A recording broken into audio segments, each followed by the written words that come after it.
Every car deal in an Australian dealership has two versions of the truth, the one the dealer knows and the one you get to see.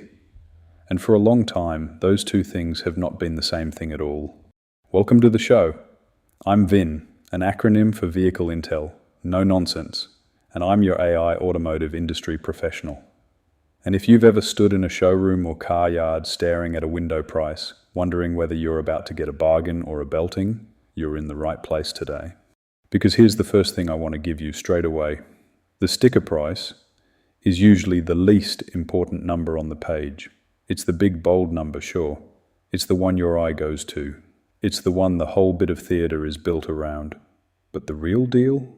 That often gets decided somewhere else entirely. And I know that sounds a bit cheeky for a first episode, but stick with me. By the end of this, you'll know the three factors that matter more than the price on the sticker, why a so-called great discount can still be a bad deal, and exactly what to look up before you set foot in a dealership. Now, let me tell you straight, whilst I am an AI-generated character, I am modelled on an actual professional that started in a wash bay at 18, with his first job out of school and an inherent love for cars. So, it's funny. Well, maybe not funny, but revealing, I guess, how much you can learn about an industry when your first job is making a vehicle sparkle. From the ground up, you get to learn the ins and outs of the behind-the-scenes operation, how to execute what is required to obtain a standard, and how to exercise the importance of first impressions. That changes the interpreted value, and that realization never left. From the wash bay, traditionally most went to the spare parts department, and then if they were lucky, the wholesaling world. That's the dealer-to-dealer selling. Then its next organic progression is into an appraiser and buying role. Some take a path towards a sales position, and that can lead to a sales manager and then hopefully a dealer principal. All roles offer different desks, all different lessons, all different sectors of the spectrum. In spare parts, you learn that the cost of a part and the price a customer gets quoted for that part are certainly different. In wholesale, you learn the same car can carry 3 different values on the same day depending on who's buying, who's selling, and how badly either side needs to move in that moment. Then in the appraiser and buyer's role, you sit at the desk where stock decisions actually get made, what to buy and not to buy, what a trade-in is worth, where the margin is, that profit room is, where the story is, and what a good car is. And that's what the sticker price usually is. It's the story. Not a random figure plucked from a Powerball mechanism, but it is often the opening scene, created from a knowledge base, but unfortunately not always the ending everyone hopes for. Most buyers anchor on that advertised figure because it's visible. That's human nature, of course. If a car is advertised at, say, $42,990 and the dealer comes back to the table with $40,990, your brain goes, yes, $2,000 off. That's the win. That's the bit you can point to. That's the thing you tell your brother-in-law over a cold West End at the next family barbecue. But while you're looking at that number, the actual negotiation may be happening in 3 other places. Your trade-in, your finance, and the dealer's read on where that model sits in the market right now.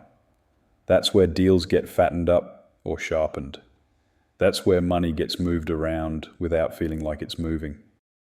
Here's the assumption I want to challenge early, because a lot of people carry this into a dealership like gospel. The bigger the discount, the better the deal. Well, not necessarily. In fact, sometimes a big discount is just a magician's flourish. Look at this hand while the other one sorts out your trade at a weak number or loads cost back in through finance. So the promise of this episode is simple. I want to help you stop negotiating the theatre and start negotiating the transaction.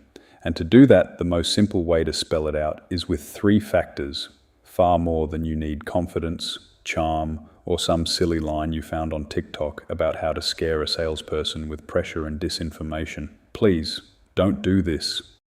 Number 1 is the real market price, not the sticker, not the dream figure. The real market price is what similar cars are actually selling for in your city at that moment, with similar spec, age, kilometers, and supply conditions. That's the number that tells you whether the advertised price is ambitious, fair, or soft. Now, I say market price carefully because buyers often confuse advertised price with a selling price. They're not the same thing. An advertised number is a wish. More often, with good operators, an educated wish, sometimes a very optimistic one.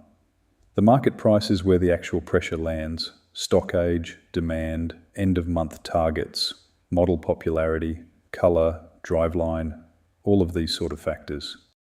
Number 2 is the wholesale floor. This one matters most when you've got a trade-in. The wholesale floor is the rough, real-world bottom line of what your vehicle is worth behind the scenes, the sort of value that exists in auction houses, dealer-to-dealer trades, and disposal channels. It is not what your car is worth to you, and it is definitely not what your neighbor reckons he could get for it. The wholesale floor is important because every trade-in offer starts there. A dealer looks at what they can realistically stand in it for, what risk they're taking, what prep it needs, and what they think the retail or disposal path looks like. If you don't know that floor even roughly, well, you're negotiating blind. Number 3 is the drive-away context. The on-roads, statutory charges, and all the bits wrapped around the car price that make one quote look cheaper than another when it actually isn't. This catches out people all the time. They'll compare one figure that's plus on-roads against another that's drive-away and think one dealer is miles apart. Sometimes the difference is just registration, stamp duty, dealer delivery, and the usual packaging of costs into a number that sounds cleaner than it is. But keep in mind, in South Australia, predominantly, excluding government costs are the norm. One of the clearest examples I can portray is when a customer leaves feeling absolutely thrilled with a discount on their new car purchase. Almost all people are like this. They get so locked on the discount, locked on it. In their eyes, their new car number looks terrific. Meanwhile, the trade allowance is light, and the structure of the deal means the headline win isn't really a win at all. Most people don't lose money in car deals because they're careless. They lose money because the deal is split across too many moving parts for a normal person to see clearly in real time. That's not stupidity. That's design of an industry. And here's the tension beat, the bit that really matters. A good discount can still hide a weak deal. Say you've got a $40,000 car, like I mentioned before, and the dealer knocks off $2,000. It sounds strong. Yep. But if your trade-in is worth, let's say, $18,000 in a fair wholesale range, and you've been allowed $15,500 on the contractor's equity, you've just lost $2,500 there. You're behind already. If finance is then written at a rate or structure that costs you more again over time, that shiny little $2,000 discount was never a saving. It was a decoy. This is why experienced buyers don't ask only, "How much off can you do?" They ask things like, "What's your real selling price on this car today? What's my trade worth in the wholesale world? And are these figures drive away, not just rego drive away, but all the government costs?" Once you know those three, the conversation changes. Not because you become aggressive, just because you stop playing the games someone else taught you, and in that, earn the respect from what I labeled before a good operator. So how can you actually know this without spending 20 years in the trade and having a phone full of dealer contacts? The good news is you don't need the old boys club anymore.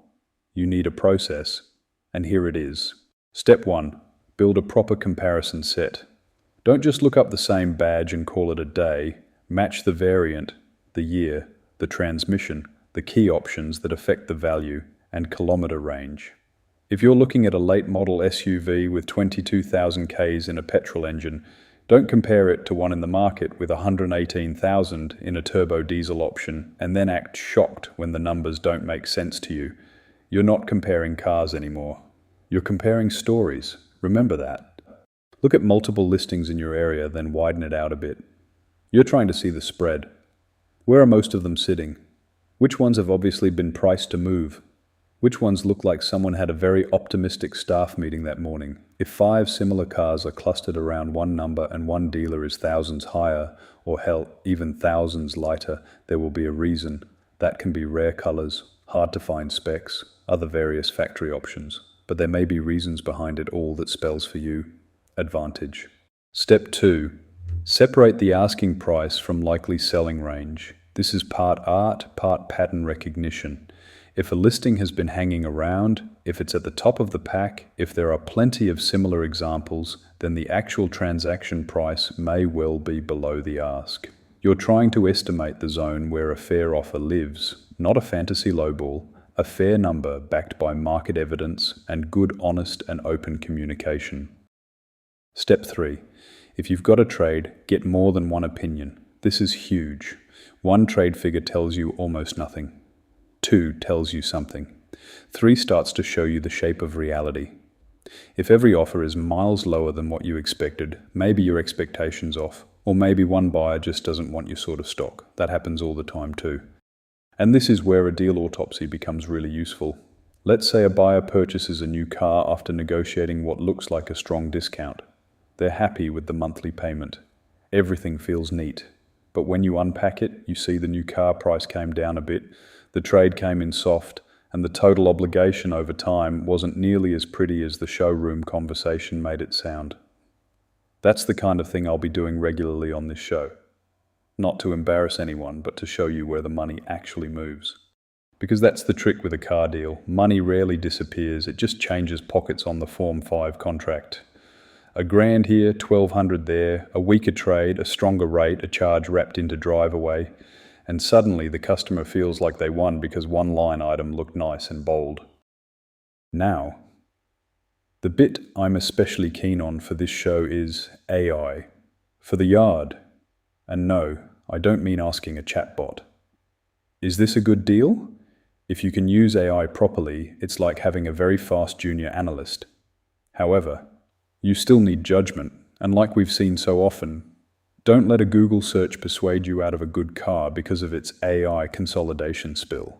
Here's a concrete way to use it. Before you shop, give it a brief with specifics.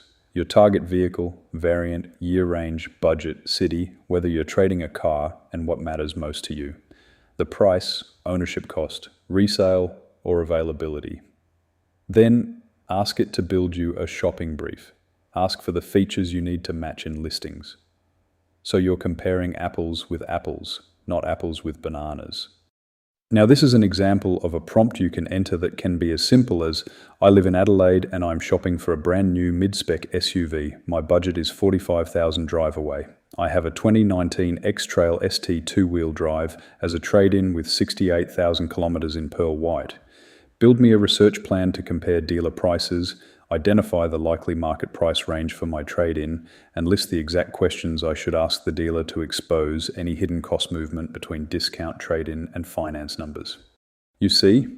That's useful, that's practical, that saves you time, and stops you walking in half prepared, because being aloof is frustrating for the sales officer. Believe me. The point isn't to replace your brain, it's to sharpen it.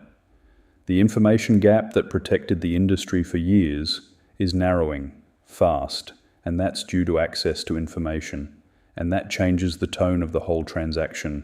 A buyer who knows the market price, understands the wholesale floor, and can compare true drive-away figures is not hard to deal with. They're just informed.